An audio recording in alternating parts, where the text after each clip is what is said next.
자, 오늘 주전부리 바로 공개해 보도록 하겠습니다. 주제 보시죠.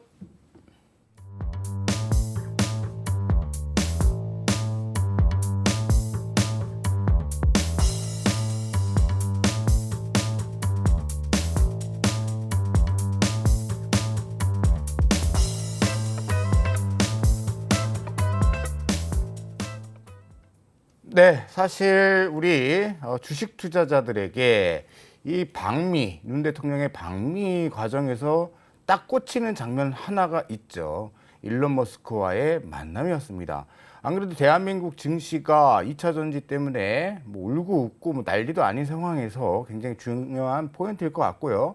어쨌거나 그 중심에서 삼화전자가 52주 신고가를 기록했는데 4거래 연속 폭등이 나오면서 100% 더블 수익이 지금 나온 상황입니다. 그렇다면 이 삼화전자는 일론 머스크와의 만남, 이것 때문에 이렇게 강한 흐름을 갈 수 있었던 이유 무엇이었다고 보십니까?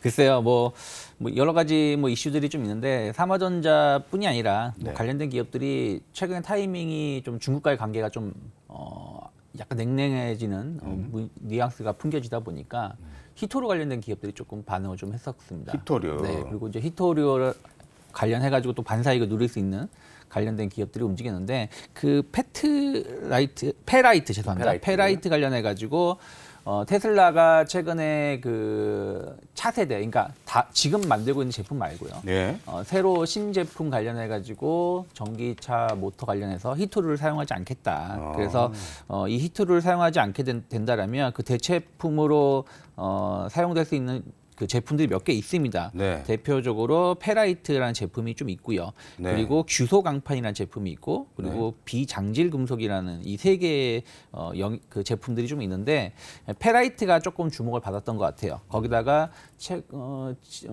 지난주인가요? EU도 마찬가지로 히토류를 대체하기 위해서 대체물을 좀 개발을 하겠다 하면서 또 페라이트 관련된 이슈가 좀 있었습니다. 네. 그런 것들이 좀 맞물려 지면서 이번에 어쨌든 그 일론 머스크랑 윤 대통령하고 같이 회담을 좀 하면서 좀 기대감이 좀 나오지 않나 생각을 좀 하고 있고요. 네. 이제 삼화전자만 있는 게 아니라 뭐 이지라든지 유니온 머트리얼, 뭐 한국내화, 동국 RNS, 뭐 조선내화 등 한 7, 8개 종목군들이 이 페라이트 관련해서 관련된 종목으로 묶이기도 하고요. 네. 관련된 기업들의 주가가 좀 반응을 했는데 삼화전자가 제일 많이 움직였던 것 같아요. 주가가 오늘 상한가를 갔었고 네. 지난 그 월요일 같은 경우 화요일인가요? 화요일에도 상한가를 갔었고 했는데 다만 이게 진짜로 매출이 얼마나 줄지 또 일론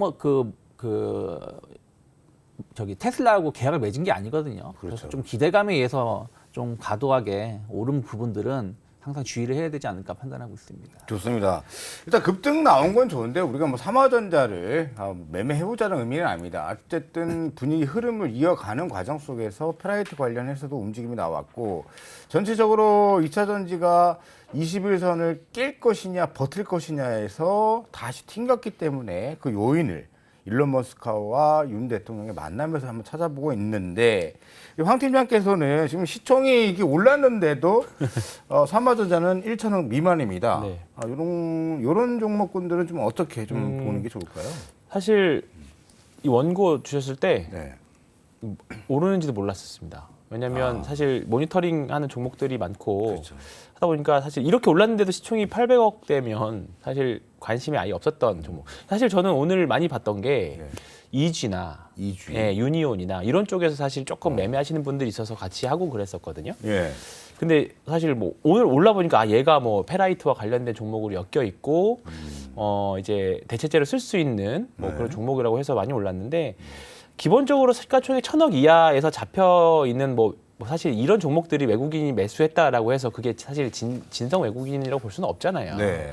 기관도 마찬가지입니다. 네. 이런 쪽에서는 사실 진짜 진입을 해도 너무 조그맣고 내부 규제 컴플라이언스를 통과하기 어려운 종목들입니다. 그러니까 너무 그런 쪽에서 보시기보다는 정말로 시세를 보시면서 사실 다 적자인 회사들이잖아요. 네. 적자인 회사들이 모멘텀으로 정말 말 그대로 돈의 힘으로 움직이는 회사들이기 때문에 저는 이 종목이 좋다 나쁘다를 판단하기는 어려워. 만약에 사서 수익 나면 정말 좋은 종목이죠. 대신에 매수를 하신다면 정말로 여기 깨지면 무조건 팔아야지 또는 이 정도 손실 나면 무조건 팔아야지라는 확실한 규칙을 갖고 접근을 하셨으면 좋겠습니다. 네. 오케이, 좋습니다. 그러면 삼화전자는 이렇게 살펴봤고요.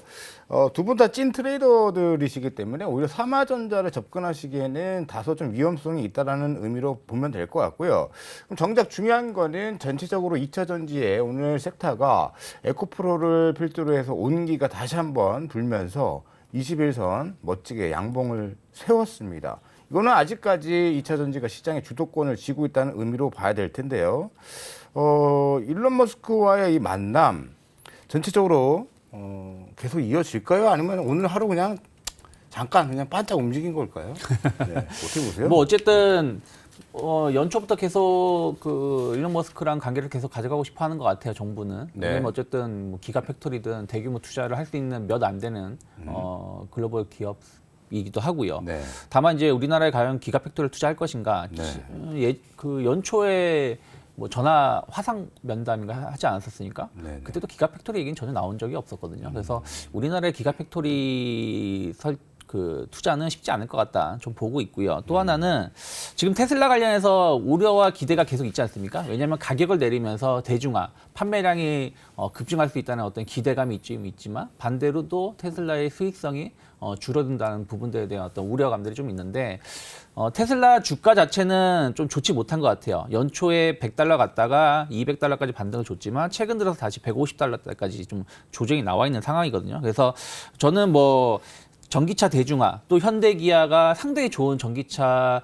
라인업을 가지고 있고 이 시장에 성장하는 부분들에 대한 어떤 기대감은 무조건 가져가야 보고 있어요. 중요한 거는 근데 주가가 최근 2월달, 3월달, 4월 초까지 많이 올랐다라는 것이죠. 네. 그렇기 때문에 지금은 1차 조정기에 따른 기술 반등 구간이고 투자를 한다라면 지금 하는 것이 아니라 어느 정도 이제 이런 매물이 소화된 시점, 뭐 빠르면 5월 말, 늦으면 한 2분기 정도, 그러니까 그 하반기 정도에 바라봐야 되지 않을까 판단하고 있습니다. 그러니까 지금 이 반등이 연속적인 추세 상승이라기보다는 네. 좀 일시적 반등이고 네. 좀 눌림목이 좀 나와줬을 때 그때 접근하자. 그렇죠. 왜냐하면 지금은 1차 가격이 조정이 나온 것이고 네. 여기서 이제 기간 조정을 봐야 되거든요. 근데 이게 기간 조정을 할지 2차 가격 조정 줄지는 아직 모르기 때문에 지금 진입하기에는 조금은 이르지 않을까 판단하고 있습니다. 좋습니다. 자, 그렇다면 우리 신한 PWM 서울 파이낸스 센터의 PB 팀장께서는 회의를 많이 하실 거란 말이에요. 의견들도 많이 서로 대화들도 많이 하실 거고 5월 달이 안 좋을 거라고 생각을 하고 네. 계신 상황에서 2차 전지 이 흐름은 좀 어떻게 보세요? 어떻게 뭐 어떤 다른 직원분들은 어떤 의견들이 많으세요? 지금 네. 2차 전지 주식들이 좋은 건 다 알죠. 네. 또 잘 알고 과연 이게 미래 가치를 반영 다 한 거냐 네. 아니면 조금 더 반영을 해줄 거냐. 네네. 근데 일단은 뭐 이런 기본적인 분석을 하는 시기는 이제 지나갔다라고 보고요. 왜냐하면 항상 과거의 사례들이 그랬었습니다. 네. 과거에 2008년 9년도 조선주가 갈 때도 그랬었고 차화정이 갈 때도 그랬었고 뭐 자문사 70주도 그랬었고 그 다음에 최근에 있었던 게 이제 2014년 그때 한류 관련 주식들도 그랬었고 항상 뭐든지 뭔가 주식이 폭등을 하면 새로운 논리들이 나오기 시작하거든요. 왜냐하면 현재 주가를 설명하기 위해서 새로운 논리가 필요하기 때문에.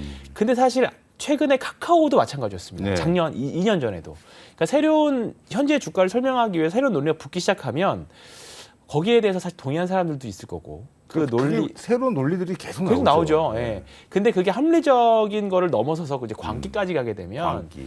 사실 조금 이제 뭐 조금 영향이 미칠 수 있겠죠. 지금 근데 펜만 한번 들어주시고요. 지금 2차 전지는 두 분 다 한번 펜만 한번 잡아주세요. 즉 광기까지 왔다 안 왔다. 왔으면 O 아니면 X. 2차 전지는 광기다 아니다. 하나 둘 너무 셋. 어려운 질문인데 저는 세모하겠습니다. 세모. 좋습니다. 저는 판단 불가. 광기가 맞다.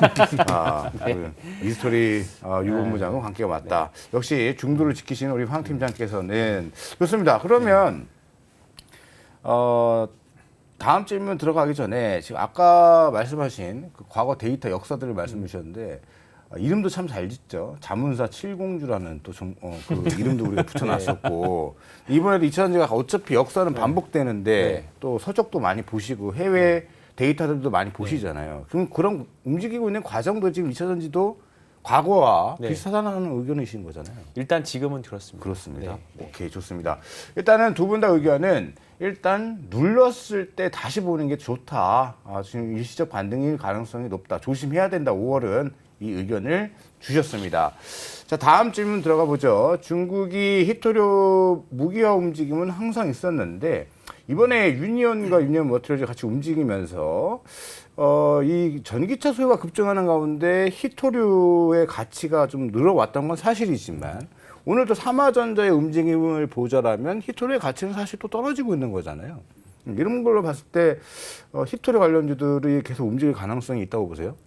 저는 근데 그러니까 히토류의 중요성은 계속 커질 수밖에 없다 네. 판단하고 있어요. 왜냐하면 히토류가 지금 전기차에만 들어가는 게 아니지 않습니까? 그렇죠. 모든 IT 기계, 전자제품에 들어가는 맞아요. 게 적든 많든 히토류가 들어가기 때문에. 근데 이 히토류가 생산되는 국가가 거의 없죠. 거의 뭐 중국이 다 잡고 있다 보니까요. 그래서 네. 이거에 대한 중요성은 더 커질 수밖에 없다 생각하고 있는데 중요한 거는 우리나라 히토류 분류되는 기업들이 과연 이걸로 수익을 어마어마하게 내고 있느냐 또 그건 아니라는 거예요. 그래서 네. 저는 그런 부분들에 대해서는 조금은 일시적인 어떤 이슈들이 있을 때마다 움직임이 나왔었기 때문에 네. 지금도 그럴 가능성이 높지 않을까 판단을 좀 하고 있습니다.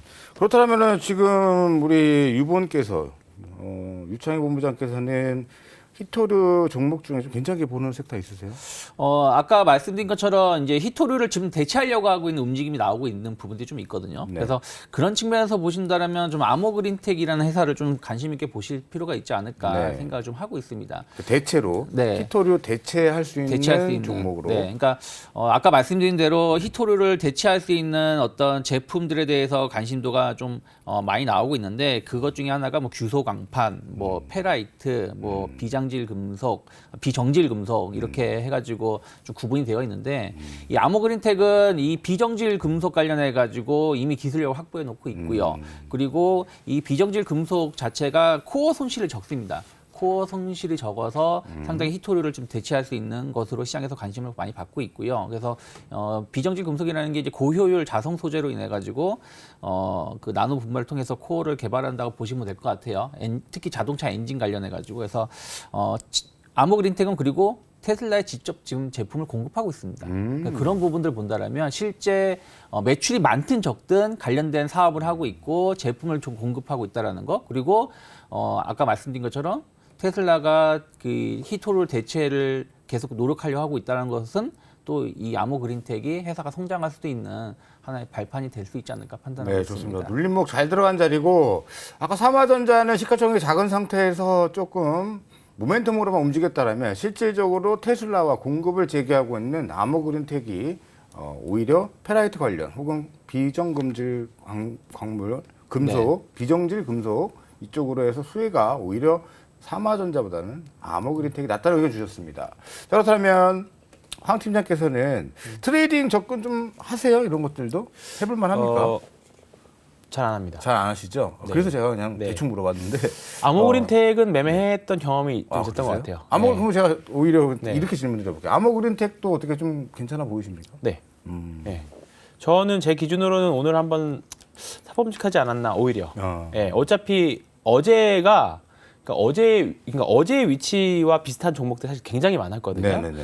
오늘 충전기로 올랐던 원익 P&E 같은 종목들이 정말 제가 사랑하는 자리들이었습니다. 예, 근데 거기에서 뭔가 이슈만 하나 나와주면 세게 올라갈 수 있는 자리였는데 오늘 이제 계약 공급이 나오면서 원익 P&E 올라갔었고 네. 뭐 인탑스 같은 주식들도 사실 로봇주 중에서 지금 사실 로봇주식 많이 쉬었잖아요. 네. 인탑스 같은 주식들도 로봇주 눌림 좋게 잘 나온 종목들도 있고요. 네. 아모그린텍도 사실 오늘 한번 제가 바쁘지 않았다면 다른 종목을 매매하지 않았다면 이것도 충분히 커버리지 할 수 있는 매매해 볼 수 있는 만한 종목이라고 생각합니다. 좋습니다. 지금요. 어떤 쪽을 노리셨는지 대충 종목 들어보니까 알겠고요. 앞에 거래량 터진 후 거래량 죽으면서 눌림목 잘 들어간 종목군들을 두 분 다 노리시고 계시는 현 시장의 패턴입니다. 그러나 두 분 다 2차 전지는 보지 않았다라는 점 말씀드리면서 자 이렇게 내일장 투자를 위한 이제 찌매주가 중요하죠. 이렇게 주전부리 정리하고요. 찌매주 시작해 보겠습니다.